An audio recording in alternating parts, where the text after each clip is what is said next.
साहब, चलो आपने कहा बिस्मिल्लाह करें तो हम लोगों ने कहा चलो बिस्मिल्लाह कर लेते हैं।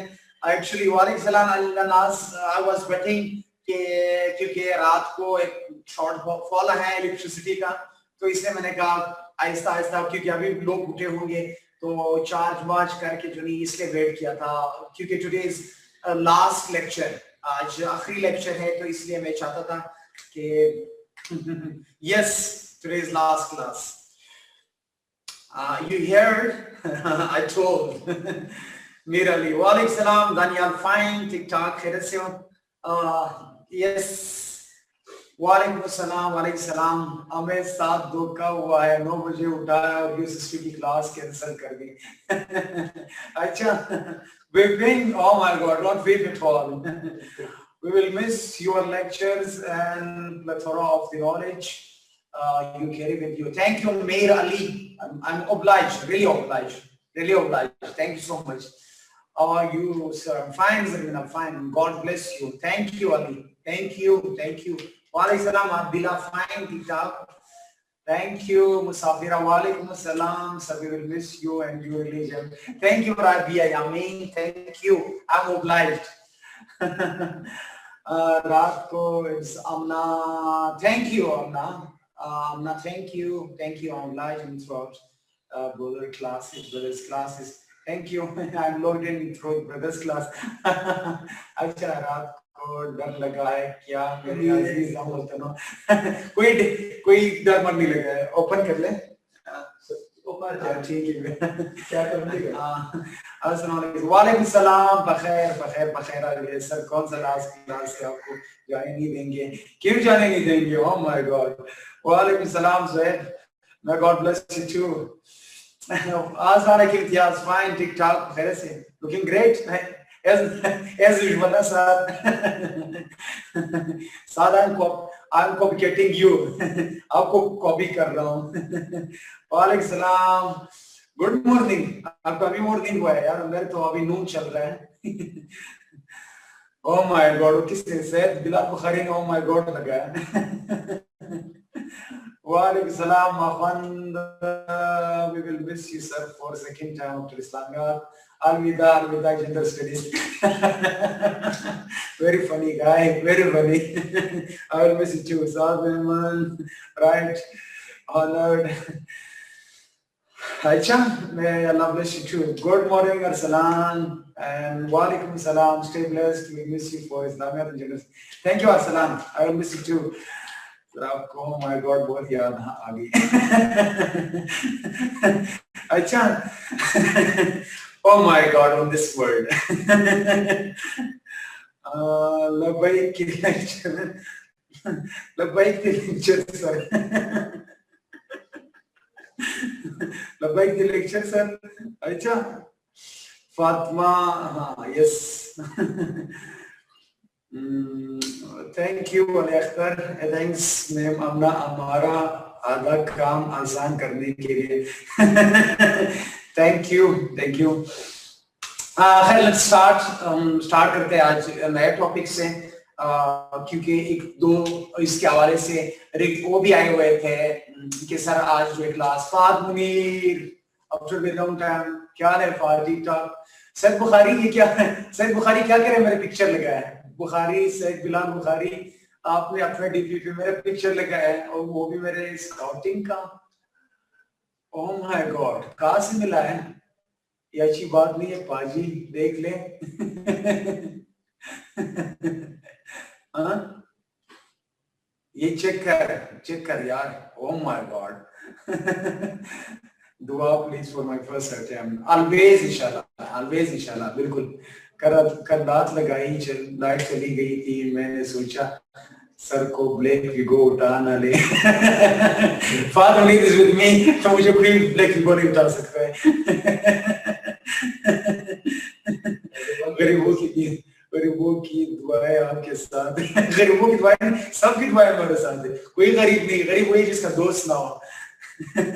सर जी मिस करेंगे आपको. I will miss you too. It was really great time with you. But coming आज जो है ग्लोबलाइजेशन नेक्स्ट टॉपिक की तरफ आएंगे. फिर आप विदा वाली बातें ना करो, इसलिए कि 3 घंटे आप लोग के साथ गुजारने, फिर सारे भूल जाऊंगा. तो आज की जो टॉपिक है वो है ग्लोबलाइजेशन।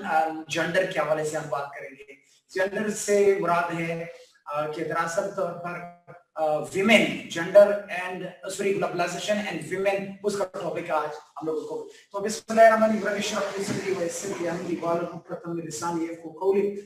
ग्लोबलाइजेशन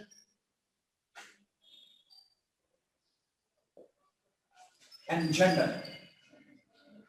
जेंडर में स्पेशली विमेन, उसके पर्सपेक्टिव है। तो जो जेंडर और ग्लोबलाइजेशन है उसके हवाले से सलीम हम कर चुके हैं। कल मैंने आपको बताया था जेंडर और पॉलिटिक्स के अंदर गवर्नेंस वाले एस्पेक्ट्स भी आपको बताए थे। इफ यू वांट तो I will teach again, if you want I will don't worry. पहले मैं कराऊंगा फिर इसके बाद है भाई वो कि जशन स्टार्ट करें। जशन स्टार्ट करो Fatima, what do you mean by this? Okay. If you want, don't worry. अच्छा, ओके इम्तियाज, डोंट वरी। ये इंपॉर्टेंट है क्योंकि इस एक दफा पहले भी आया था इसके हवाले से। इवन तो कुछ मुझे ज़ुहैब ने भी कहा था, मैं वो कहते हैं कि sir Marxist and socialist feminism की भी हो सकता है पूछा जाए, तो मैं आज वो भी आप लोगों को बता दूंगी इंशाल्लाह, डोंट वरी। अच्छा, तो ग्लोबलाइजेशन एंड विमेन या ग्लोबलाइजेशन एंड जेंडर, इसका क्या इम्पैक्ट होता है? क्या ग्लोबलाइजेशन का कोई इम्पैक्ट हुआ था? पॉजिटिव इम्पैक्ट आया, नेगेटिव इम्पैक्ट आया? या अगर कि आप लोगों ने एक एस्पेक्ट नहीं लेना है कि सिर्फ और सिर्फ उसकी पॉजिटिव इम्पैक्ट्स आप लोगों ने बयान करने हैं। आप लोग जब भी इस तरह आ जाए फोर्थ में ग्लोबलाइजेशन, कॉलोनाइजेशन या इंपीरियलिज्म, जो यानी यहाँ पर आ जाए आपके करंट अफेयर्स में, पाकिस्तान अफेयर्स में, जहां पर भी आपकी टॉपिक आ जाता है, आप लोगों ने 360 एंगल से इसको देखना है, उसके पॉजिटिव नेगेटिव इम्पैक्ट्स दोनों देखने होंगे आप लोगों को। तो ये चीजें बहुत इंपॉर्टेंट है। आज का टॉपिक स्पेशली ग्लोबलाइजेशन। पहले तो आप लोग बताना चाहिए what means by globalization. Globalization से क्या मुराद है? What is globalisation? ग्लोबलाइजेशन से क्या मुराद है? Do you know all of you globalization से क्या मुराद है? एक सेकंड जेंडर स्टडी से हट करके एक चीज बताता चलो आप लोगों को। याद रखिए ग्लोबलाइजेशन अब दरअसल तौर पर उसकी 2.0 3.0 अभी इवन दो बात तो कहते हैं ग्लोबलाइजेशन की 5.0 चल रहा है। ग्लोबलाइजेशन के डिफरेंट फेजेस है, जिस तरह मॉडर्निटी के डिफरेंट फेजेस थे, तो इसी तरीके से आप लोगों ने ये भी देखना है कि ग्लोबलाइजेशन का क्या इम्पैक्ट आ जाता है और ग्लोबलाइजेशन से क्या मुराद है। यस, ग्लोबलाइजेशन से मुराद दरअसल तौर पर है कि जब हम लोगों ने इंटरेक्शंस ऑफ द कंट्रीज और specially MNCs, multinational corporations, business ventures और पीपल टू पीपल कांटेक्ट, और उसके साथ साथ आकर देखते हैं कि दुनिया जब दुनिया ग्लोबल विलेज बन चुका है, एक दूसरे के साथ उसका इंटरेक्शन बढ़ चुका है। दो एस्पेक्ट से उसके डायरेक्शन बढ़ चुका है, एक है ट्रांसपोर्टेशन के हवाले से भी बढ़ चुका है और कम्युनिकेशन के हवाले से भी बढ़ चुका है। जब एक आपकी टेलीकम्युनिकेशन या आपकी एक दूसरे के साथ जो आप रवाबित जो है, आप बताए एक लिंक पर, एक ईमेल पर आप दूसरे कंट्रीज के साथ, जो आपकी दुनिया के नॉर्थ पोल में हो या साउथ पोल में, ईस्ट में या वेस्ट में हो, तो इंटरकनेक्टिविटी इस तरीके से बढ़ी है कि आपका उनके साथ कम्युनिकेट करना और उसके साथ साथ ट्रांसपोर्टेशन इतना बढ़ चुका है कि आप इजीली वो जो एक साल लगता था, 2 साल लगते थे किसी चीज को ट्रांसपोर्टेशन करने में, उसके साथ बिजनेस करने में, तो आप वो मंथ्स में भी नहीं बल्कि डेज में हो चुका है। आपको पता है कि 24,000 जो माइल्स डिस्टेंस था, अब सिर्फ 24 डेज में ही वो सब कुछ हो जाता है। क्यों? इसकी एक बहुत बड़ी वजह क्या है कि नेटवर्किंग भी हो चुकी है, चाहे वो इकोनॉमिक्स के हवाले से भी हो और कल्चर के हवाले से, आपका पीपल टू पीपल इंटरेक्शंस है, और यस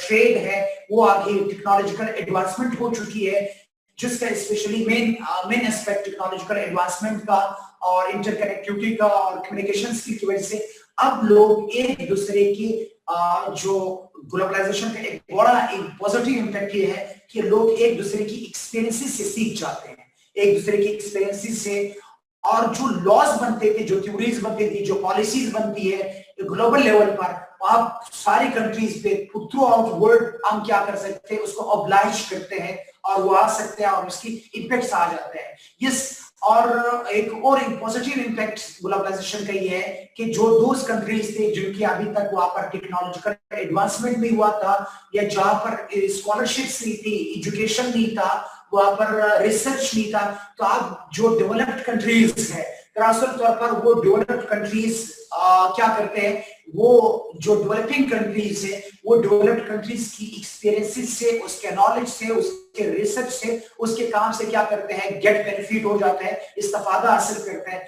फॉर एग्जाम्पल आपने देखा होगा पाकिस्तान के अंदर हम बहुत सारी चीजें जो यूज कर रहे हैं, टेक्नोलॉजिकल एडवांसमेंट पाकिस्तान ने तो खुद तो नहीं किया है, बाकी जो वेस्टर्न वर्ल्ड है, द वेस्ट वर्ल्ड है या अमेरिका या बाकी वहां पर जितनी भी एडवांसमेंट हुई है उससे पूरी दुनिया क्या हो रही है, वो दरअसल तौर पर गेट बेनिफिट हो रहा है। इसके बाद हम लोगों ने देखा था कि जब वर्ल्ड वॉर 1 हुआ था, तो वर्ल्ड वॉर 1 के बाद दुनिया थोड़ा सा क्लोज आना स्टार्ट हो गया था। स्पेशली अगर वेस्टर्न वर्ल्ड में देखा जाए, वेस्ट बहुत ज्यादा क्लोज आया था एक दूसरे के साथ, वहां पर इंटरकनेक्टिविटी हुआ था और उन लोगों की एक दूसरे के साथ इंटरेक्शंस जब हुआ था, स्पेशली तौर पर दुनिया the rest of the world को कैप्चर करने या कॉलोनाइज करने के लिए ये भी हुआ था।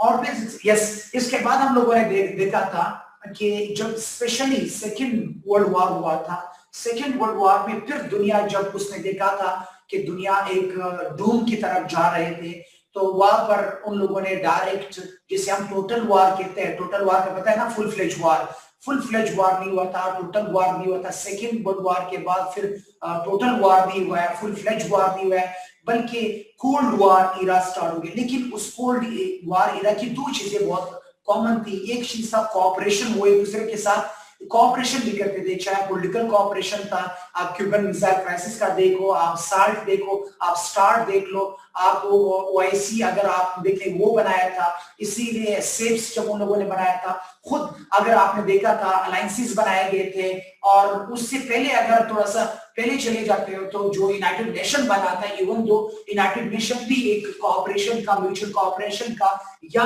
पीसफुली कोऑपरेशन, एक दूसरे के साथ पीसफुली कोई डेडलॉक आ जाता है, इकोनॉमिक या पॉलिटिकल या आइडियोलॉजिकल जो डेडलॉक आया था तो उसको भी पीसफुली रिजोल्व करते थे। इसके बाद फिर हम लोगों ने जब दुनिया में स्पेशली तौर पर जब हम लोगों ने देखा था कि वार से कुछ नहीं होता है और जो कंट्रीज, जो बाइपोलर दोनों कंट्रीज थी, वो आहिस्ता आहिस्ता म्यूचुअल सिम्बियोसिस की तरफ आए, वो सिम्बियोन्स बन गए एक दूसरे के साथ, म्यूचुअल कोऑपरेशन स्टार्ट किया था। तो फिर हम देखते हैं कि उस इंसिडेंट में एक कोल्ड वॉर में प्रॉक्सीज वॉर स्टार्ट हो गए थे, डायरेक्ट कन्फ्रंटेशन होने के कोऑपरेशन करते थे। उन्हीं दिनों में आप बताइए जब इकोनॉमिक क्रंच आया था दुनिया में, एक बिगेस्ट इकोनॉमिक क्रंच आया था, तो वहां पर मार्गरेट थैचरिज्म आया था। मार्गरेट थैचर जब आई थी तो उससे फिर हम लोगों ने देखा था कि international political economy, international economic system develop करवाए गए थे, जिसमें अगर आप देखें जो अपना IMF है, वर्ल्ड बैंक है और इसके अलावा WTO है, वर्ल्ड ट्रेड ऑर्गेनाइजेशंस, ये बनाए गए थे। उसका एक, जिसे हम ब्रिटन वुड सिस्टम कहते हैं, उसका एक और सबसे इंपॉर्टेंट अफेक्ट ये आया था कि उससे लोगों की इकोनॉमिक इंटरडिपेंडेंस बढ़ चुका है, इकोनॉमिक इंडिपेंडेंस बढ़ चुका है। तो दुनिया में दो कंट्रीज जो इससे पहले उन लोगों के दरमियान नहीं था, एक था डेवलप्ड कंट्रीज जिसे हम ग्लोबल नॉर्थ कहते हैं, एक ग्लोबल साउथ जिसे डेवलपिंग कंट्रीज कहते हैं। इन दोनों कंट्रीज का एक दूसरे के साथ इंटरेक्शन बढ़ चुका है। अब आगे हम पढ़ेंगे क्या इसका इंटरेक्शन पॉजिटिव था, नेगेटिव था, तो किस तरीके से था, वो सारे हम आगे बात करेंगे। इसको हम कहते हैं ग्लोबलाइजेशन, इसको कहते हैं ग्लोबलाइजेशन। अच्छा, इसके बाद फिर हम देखते हैं कि ग्लोबलाइजेशन का जिस तरीके से हम लोगों ने देखा, थर्ड वर्ल्ड कंट्रीज पर ग्लोबलाइजेशन का एक पॉजिटिव इंपैक्ट भी है, नेगेटिव इंपैक्ट भी है। और आपको पता है कि हाफ ऑफ ह्यूमैनिटी जो है, स्पेशली तौर पर half of humanity is actually दरअसल तौर पर वो है विमेन, वो विमेन है। और उस विमेन का भी इस ग्लोबलाइजेशन का उस विमेन पर क्या इंपैक्ट है। अच्छा, ग्लोबलाइजेशन के अंदर एक दो तीन चीजें और आप सुन लें। जब ग्लोबलाइजेशन आया था, आपको पता है ग्लोबलाइजेशन के साथ ही इंडस्ट्रियलाइजेशन भी पीक पर आया है। ग्लोबलाइजेशन के साथ इंडस्ट्रियलाइजेशन पीक पे है और इकोनॉमिक एक्टिविटीज बढ़ गई थी और इकोनॉमिक इंडिपेंडेंस एक जो इकोनॉमिक इंटरडिपेंडेंस जो है, सॉरी इकोनॉमिक इंटरडिपेंडेंस भी बढ़ चुका था। अब जो कंट्रीज ग्लोबल नॉर्थ है, डिपेंडेंसी थ्योरी के मुताबिक जैसे आप लोगों को बताया था, ग्लोबल नॉर्थ जो है वो ग्लोबल साउथ पर क्या करते हैं, उस पर एक्चुअली तौर पर वो डिपेंडेंट है फॉर रॉ मटेरियल के लिए और चीप लेबर के लिए उसको जरूरत पड़ता है। और स्पेशली द अदर साइड पे अगर देखते हैं, जो ग्लोबल साउथ है उसको टेक्नोलॉजी उसके पास थी, वो जब भी कोई टेक्नोलॉजिकल एडवांसमेंट करना चाहते हैं या किसी चीजें को आप खुद में लाने की कोशिश जब करते हैं, एडवांसमेंट की तरफ अगर चलते हैं, अगर डेवलपमेंट की तरफ जाते हैं, तो उनको अभी उन सारी चीजों की जरूरत होती है, अलाकार की जरूरत होती है जो डेवलप कर चुके हैं इन ग्लोबल नॉर्थ के अंदर।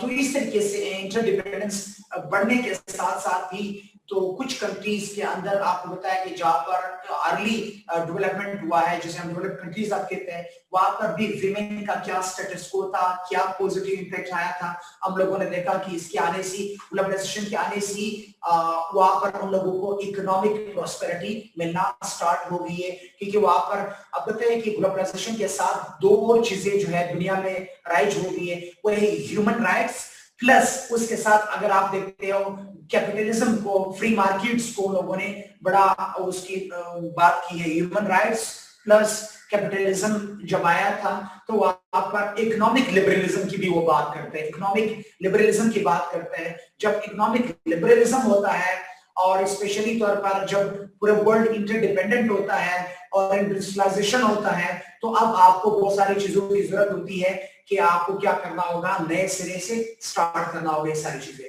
तो कमिंग टुवर्ड्स, अब मैं एस्पेक्ट्स की तरफ आऊंगा आप लोगों को, वो क्या है कि ग्लोबलाइजेशन का क्या इम्पैक्ट है, क्योंकि आप लोगों को एग्जाम के हवाले से बताना था। ये थोड़ा सा माइंड आप लोगों को बनाया है रिगार्डिंग ग्लोबलाइजेशन।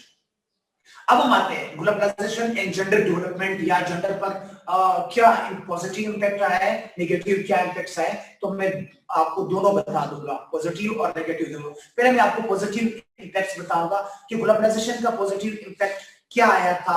और आपको पता है कि ग्लोबलाइजेशन से ही, क्योंकि दरअसल अगर देखते हैं ग्लोबलाइजेशन के पीछे एक और चीज भी था, वेस्टर्नाइजेशन। और वेस्ट में अगर आप देखते हैं वहां पर इंडिविजुअलिज्म है, क्या साहब कि इंडिविजुअलिज्म से मुराद है एक फर्द की जो ह्यूमन राइट्स है, एक फर्द की जो राइट्स है, दरअसल तौर पर उसके बारे में भी फोकस होना स्टार्ट होगी। तो एक बहुत पॉजिटिव इंपैक्ट जो आया था वो था इंडिविजुअलिज्म पे। और इंडिविजुअलिज्म का पॉजिटिव इंपैक्ट क्या आया था, विमेन को पहले जो सोसाइटी में जिस तरीके से कंसिडर किया जाता था, वो जो है अब उसका इंडिविजुअल एंटिटी जो है उसको भी आप लोग क्या करते हैं, एक्सेप्टेंस स्टार्ट हो जाता है। तो जो अचीव्ड स्टेटस था विमेन का, अचीव्ड स्टेटस अब उसका ये है कि वो उसका नेशनल स्टेटस की तरफ चला जाता है। अचीव्ड स्टेटस से मुराद सोसाइटी में जो दिया गया था। अब जब दुनिया ग्लोबल विलेज बन चुका है, तो आप लोगों ने बाकी वर्ल्ड को देख करके वहां पर विमेन का स्पेशली तौर पर अगर आप देखते हैं विमेन के, यस वहां पर विमेन का क्या है, विमेन का पॉजिटिव इंपैक्ट विमेन पर क्या है कि अब विमेन भी एज एक इंडिविजुअल के तौर पर कलेक्टिवली उसका इंडिविजुअल एक्सिस्टेंस जो है, उस इंडिविजुअल बंद करवाएं नहीं हुआ है, स्क्रीन ऑफ है।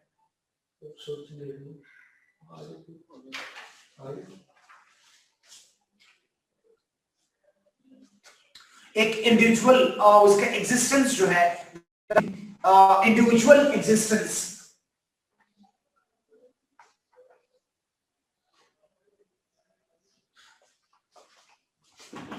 उसके इंडिविजुअल एग्जिस्टेंस जो है वो बहुत ज्यादा इंपॉर्टेंट है। तो इसका स्पेशली इंडिविजुअलिज्म से मुराद ये है कि उसका जो एक पॉजिटिव इंपैक्ट ये है कि अब उससे पहले जो था उसका इस तरीके से नहीं था, अब उसका इंडिविजुअलिस्टिक इन नेचर एग्जिस्टेंस अब आ चुका है। स्पेशली आपको पता है कि यानी वी आर, इंडिविजुअलिज्म से मुराद है कि we are going to value the other people owing to their own existence. पहले विमेन को पता है just like as a chattel के तौर पर, एज अ कलेक्टिव क्लास के तौर पर कंसीडर किया जाता था। अब इंडिविजुअल एग्जिस्टेंस ऑफ विमेन को एक्सेप्टेंस मिली है, इंडिविजुअल एग्जिस्टेंस ऑफ विमेन को क्या मिली है और उसको एक अप्रोच मिला है। तो हम लोगों ने ये देखा है, यानी उसकी अपनी ascribed status, ascribe status of women. Ascribe आपको बताया था ना, इसका यानी नेचुरल, उसका नेचुरल जो डिस्पोजिशन है, नेचुरल उसका है, उसको हम कहते हैं एस्क्राइब यानी नेचर। इससे पहले नर्चर्ड हुआ करता था। इसके बाद जो आपको पता है कि जब ग्लोबलाइजेशन हुआ, ग्लोबलाइजेशन के साथ ही इंडस्ट्रियलाइजेशन हुआ, और जब इंडस्ट्रियलाइजेशन होता है, याद रखिए, तो इंडस्ट्रियलाइजेशन से दो चीजें आपका इंडस्ट्रियलाइजेशन से दो चीजें इंपैक्ट आपके आ जाती है उस पे। Industrialisation,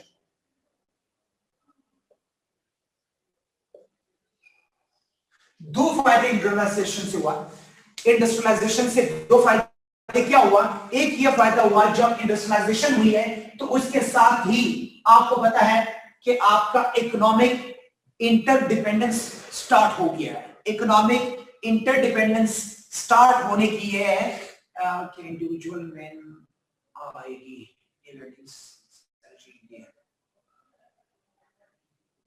I'm not getting Imtiaz.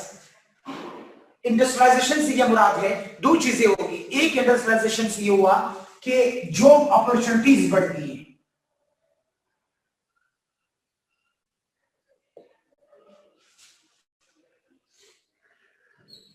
आपको पता है जब इंडस्ट्रियलाइजेशन हो गया, अब कि जो प्रोसेस ज्यादा प्रोसेस हो रहा है, अब आपको उस प्रोसेस करने के लिए आपको ज्यादा से ज्यादा क्या चाहे, वर्क फोर्स चाहे। वर्क फोर्स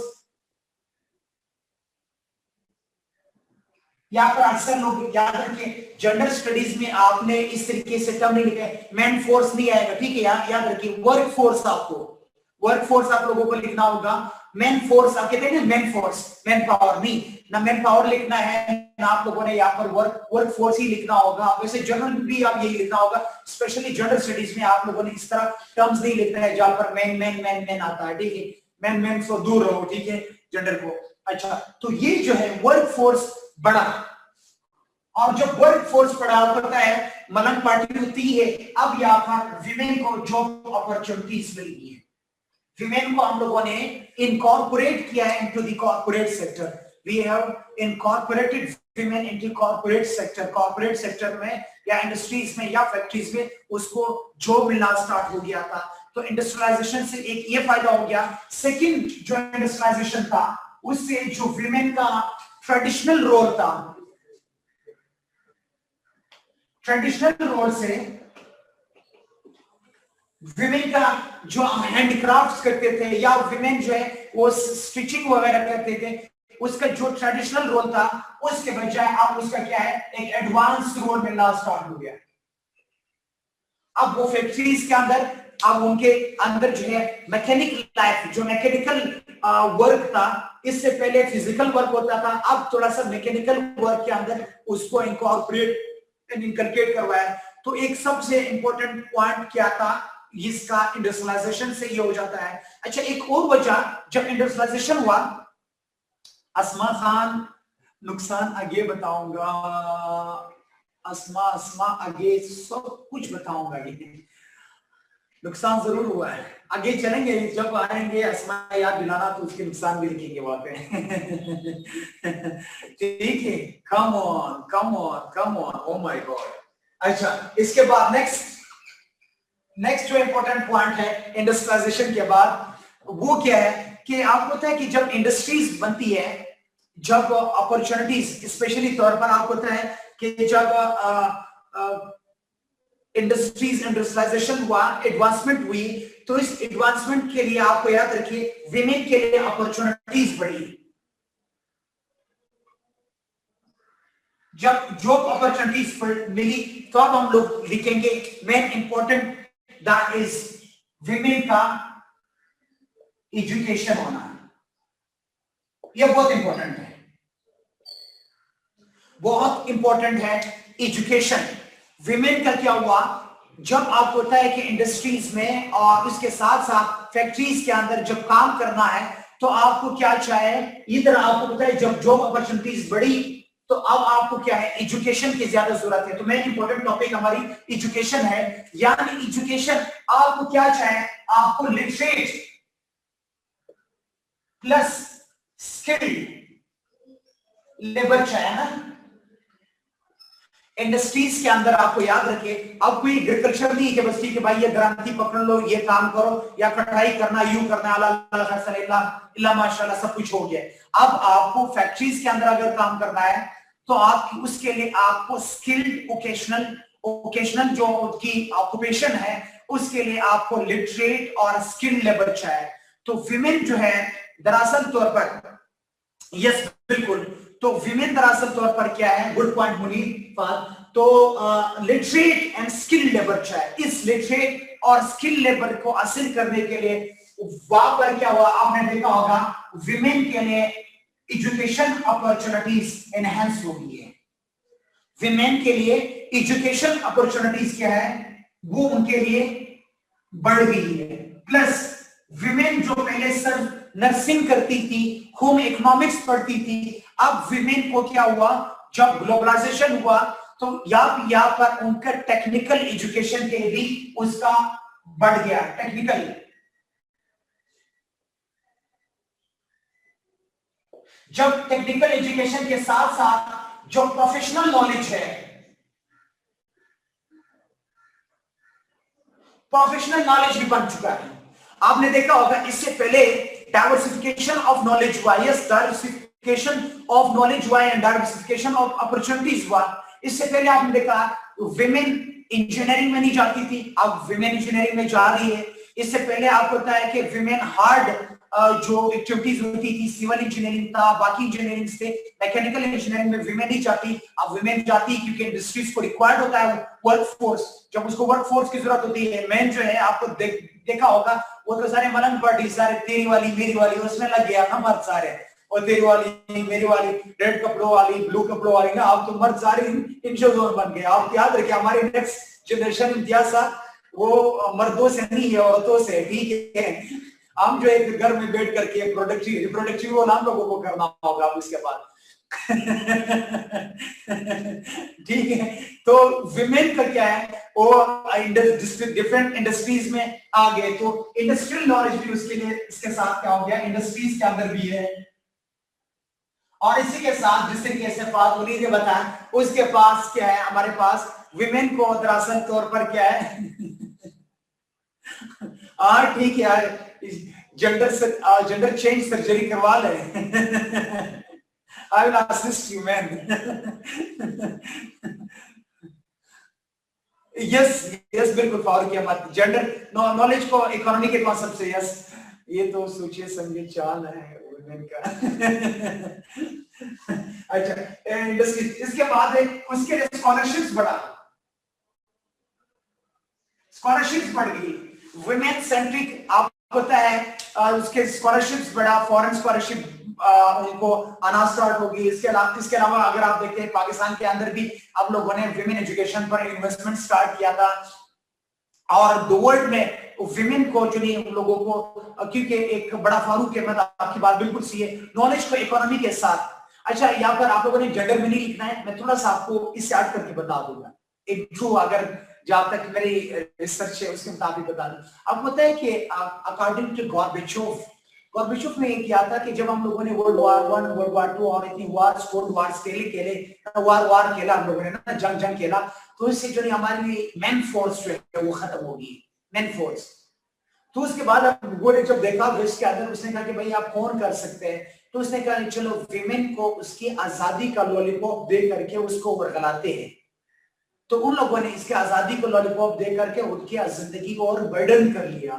पहले उसका रिप्रोडक्टिव रोल था, रिप्रोडक्टिव रोल से अब क्या हो गया, अब प्रोडक्टिव रोल में भी आ गई। देखो रिप्रोडक्टिव रोल मैन नहीं ले सकता है, विमेन तो जो प्रोडक्टिव रोल तो है दोनों कर सकते हैं, रिप्रोडक्टिव रोल में वो मर्द कभी भी नहीं कर सकता है, कभी भी नहीं, ये याद रखें, बच्चे तो दोनों भी हो सकता है। इसीलिए फिर उसने ये कहा कि भाई हम लोगों ने इस उम्मत को, सॉरी इस आदि इंसानियत को क्या है, इस आदि इंसानियत को हम लोगों ने काम में लेके आए। इसकी एक बड़ी वजह ये थी कि विमेन का एक तो डबल रिस्पॉन्सिबिलिटी हो गई है। अब जो लॉलीपॉप दिया आजादी का लॉलीपॉप, ऐसे भी जेंडर में नहीं लिखना है, वैसे जनरल बता रहा हूँ, जेंडर के स्टडीज के अंदर आप लोगों ने काम बंद कर रहे हैं।